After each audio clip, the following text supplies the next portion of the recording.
Hi students, చూడండి ఈ trigonometry.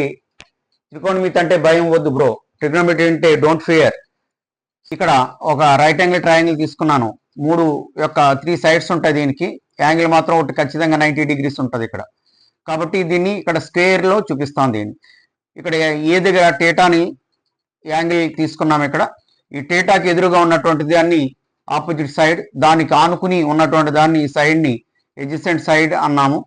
దీన్ని ఒక హైపోటెనస్ అనేది ఒక రైట్ యాంగిల్ ట్రయాంగిల్ లోనే ఉంటుంది. హైపోటెనస్ మిగిలిన దాంట్లో ఉండదు. కాబట్టి దీని ప్రకారం తీసుకుంటే సైన్ థీటా యొక్క రేషియో ఏంటంటే ఇందులో ఏ రెండు భుజాల యొక్క రేషియో ఉంటుంది.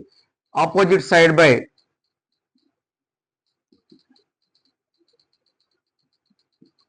హెచ్వైపి అంటే హైపోటెనస్ అన్నమాట.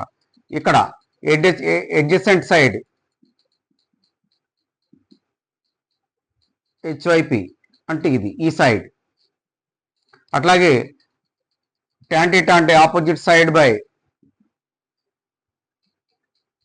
Adjacent side. cot θ అంటే adjacent side by opposite side. ఇక దీన్ని తీసుకుంటే secant θ దీని యొక్క ఆపోజిట్ రివర్స్ చేయండి.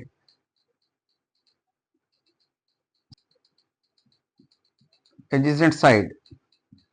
ఈ లాస్ట్ వన్ ఫస్ట్ వన్ యొక్క రివర్స్ చేయండి.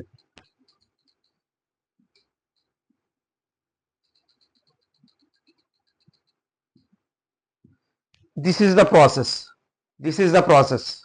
ఒకసారి వివరిస్తాను.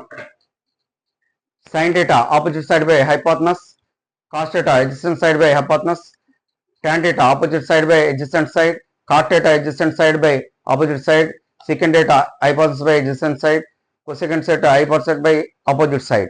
So this is the ratios of the 6 trigonometric ratios యొక్క సైడ్స్ ని ఏ విధంగా మనము రేషియోస్ గా వేస్తాము అనేది వివరించాను. ఇక్కడ మీకు ఇదివరకే చెప్పాను. ఈ రెండు గుణించుకుంటే ఒకటి వస్తుంది, ఈ రెండు గుణించుకుంటే ఒకటి వస్తుంది, ఈ రెండు గుణించుకుంటే వస్తుంది.